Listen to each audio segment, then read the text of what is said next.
네, 이렇게 2022학년도 대입전형 계획 발표 관련 보도를 보셨는데요. 이번에는 EBS 대표 강사 윤윤구 선생님을 모시고 대입전형 계획에 따른 특징과 방향, 또 학생들이 준비해야 할 부분을 짚어보겠습니다. 선생님 어서 오시죠. 안녕하세요. 예.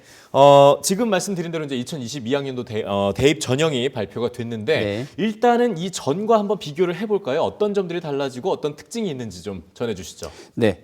대입 공정성 강화 방안의 영향을 받아서 전반적인 정시 인원의 확대가 가장 큰 특징이다라고 말씀드릴 수 있을 것 같습니다. 예. 전국적으로 보면 정시 비율은 24.3%로 2021학년도 대입 전형에 비해서 정시 비율이 1.3%포인트 정도 증가한 것에 불과하지만 네. 핵심은 대입 공정성 강화 방안을 발표를 하면서 정시 확대 공고를 받은 서울에 있는 16개 대학의 정시 비율이 37.6%로 대폭 상승했다라고 하는 점입니다. 그렇죠.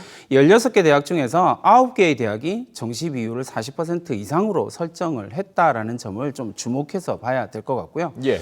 더불어서 서울대 30.1%, 고대와 연대가 40.1%로 12년 만에 정시의 최대 규모 선발이 이루어진다라고 하는 점도 큰 특징으로 잡을 수 있을 것 같습니다. 네. 또 다른 특징으로 말씀드릴 수 있는 부분은 대입 전형에서 수도권의 대학과 지방 대학의 이원화가 조금 더 선명하게 잡히고 있다라는 점을 강조드릴 수 있을 것 같습니다. 예. 수도권 대학은 수능 위주 전형의 비율이 32.3%이고요. 학생부 교과 전형은 20.9%입니다. 반면에 수도권 외 지역의 대학은 학생부 교과 전형의 비율이 56.1%이고요.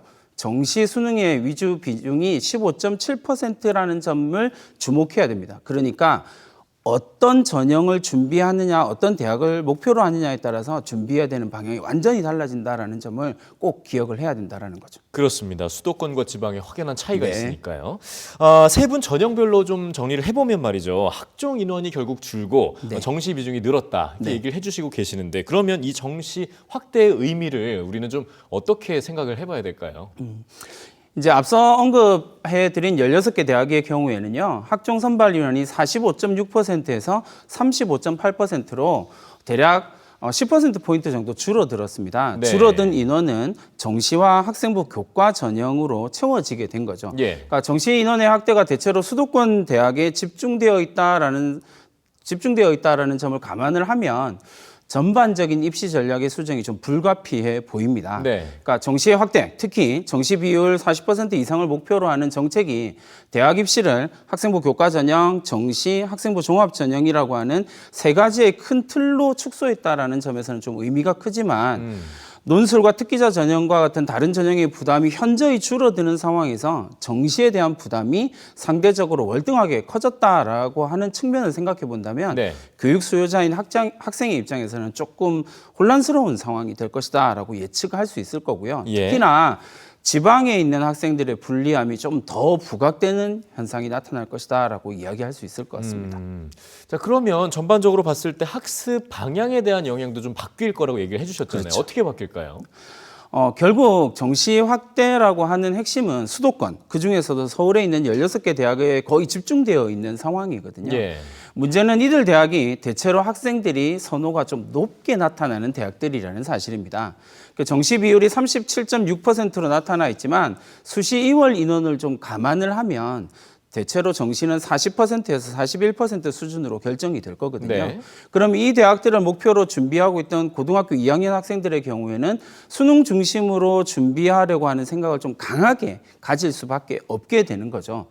그런데 현재 코로나19 상황과 같은 상황을 좀 감안을 해보면 학교 예. 활동보다는 정시 자체에 대한 준비를 비중을 높이려고 할 거란 말입니다. 그러면 그렇죠. 이를 위해서 일반적으로 이제 정시다라고 이야기할 때 가장 일반적인 준비 방법은 선행학습이다라고 이야기를 할 수가 있을 그렇죠. 거예요.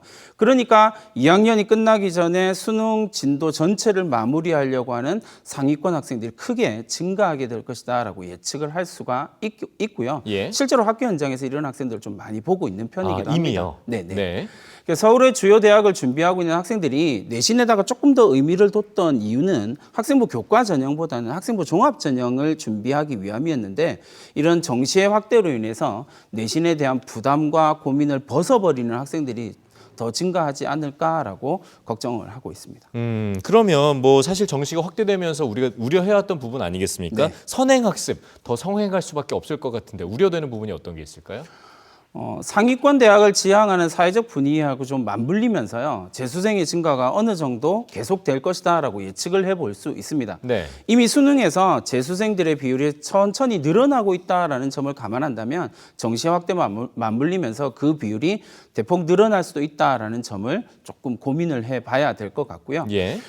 수도권 주요 대학의 경우에는 학생 수의 감소와 상관없이 거의 유사한 경쟁률을 매년 보여주고 있거든요. 네. 그러니까 정시 합격생들 중에서 N수생이 차지하는 비율이 꾸준히 상승하고 있다는 점을 감안을 해본다면 정시에서 N수생의 증가는 좀 자연스럽게 예측을 할 수 있을 것이다라고 이야기를 할 수가 있고요. 예.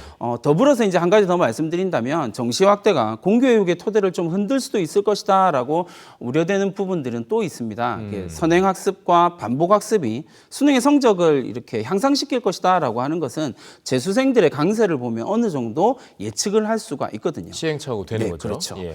수험생들의 입장에서는 당연히 선행학습과 반복학습을 위해서 사교육에 의존할 수밖에 없는 상황이 만들어지게 된다라는 거죠. 그러니까 정시 확대의 기조 속에서 고등학생들이 자퇴를 하고 검정고시를 치고 수능을 준비하는 학생들이 조금씩 증가하고 있다라고 하는 사실은 공공연한 비밀이다라고 말씀을 드릴 수 있거든요. 그런 부분들에 있어서 조금 우려가 좀 많은 것은 사실입니다. 그러게요. 공교육의 또 다른 위기가 될 수 있을 것 같고요. 그렇습니다. 이제 이번 정책 발표의 또 다른 특징을 하나 보면 약대가 신설되는 부분이 그렇죠. 있어요. 그러면 아무래도 이과 부분이 좀 더 강화가 되거나 특화될 수 있을까요? 그렇죠. 이공계열의 선호 현상은 사실 거의 대부분의 고등학교에서 나타나는 현상이긴 하거든요. 예. 특히 내신 성적이 상위권에 있는 학생들의 쏠림은 더 심하게 나타나는 편입니다. 2022학년도 대학 입학 전형에서 약학대학의 모집 인원은 총 1,578명인데요. 네. 자연계 전체에서 보면 최상위권 학생들이 선택의 폭이 늘어나게 되면서 큰 변수로 작용을 하게 된다라는 거죠. 의대에 대한 선호 현상으로 이른바 스카이 대학의 입시 지원 전략이 많이 달라지고 있는데 올해 2021학년도 입시에서 채용 보장형 반도체학과를 고대와 연대에서 80명으로 선발을 하는데 이 80명도 사실 큰 변수가 될 수 있는데 2022학년도에서 1,578명이라고 이야기를 한다면 약대 인원이라고 이야기를 한다면 예. 이제 서울에 있는 주요 대학의 입시 지형 자체를 바꿀 수 있는 그쵸. 큰 영향이 될 것이다라고 예측을 할 수가 있습니다. 예. 더불어서 이제 서강대의 경우처럼 이공계열 학생들의 교차 지원은 이전에 비해서 훨씬 더 주요 대학에서 쉽게 이루어질 것이다라고 예측할 수 있고요. 반면에 서울에 있는 주요 대학들이 이공계열의 어떤 과목 지정을 하고 있기 때문에 인문계열의 학생들이 이공계열로 넘어가는 건 좀 교차 지원은 좀 쉽지 않을 것으로 예상되고 있습니다. 네. 자, 끝으로 좀 수능 얘기를 좀 여쭤볼 텐데요. 현 문이과 통합 교육 과정의 첫 수능이라고 볼 수 있을 텐데 과거 대입 전형과는 그럼 어떤 부분이 좀 달라질까요? 거기에 대한 이제 걱정들이 조금 많으신 편이긴 한데 네. 문이과 통합교육 과정으로 진행이 되고 수능도 실제로 그렇게 치지만 현실에 있어서는 대학들이 특히나 수도권의 주요 대학들이 수학과 과탐 과목을 지정하거나 가산점을 부여하는 형태로 과목을 지정을 하고 있는 상황이거든요. 예. 예를 들어서 서울대 같은 경우는 과목 선택에 대해서 정시에서 가산점을 부여를 하는 방식으로 학생들의 계열 선택을 조금 제한을 하고 있는 편입니다. 그러니까 결국 통합교육과정이긴 하지만 학생의 입장에서 본다면 주요 대학에 대해서는 계열 선택권이 거의 없다라고 볼 수 있을 것 같고요. 그렇다면 현재의 수능 체제와 큰 차이가 없다라고 예측할 수 있을 것 같습니다. 네. 뭐 어느 정도 예측된 부분들도 많이 있었지만 이렇게 정작 발표가 되고 나니까 또 혼돈스러울 수 있거든요. 네네. 하지만 차분하게 좀 하나하나 계획을 세워봐야 될 것 같습니다. 네, 오늘 말씀 잘 들었습니다. 감사합니다.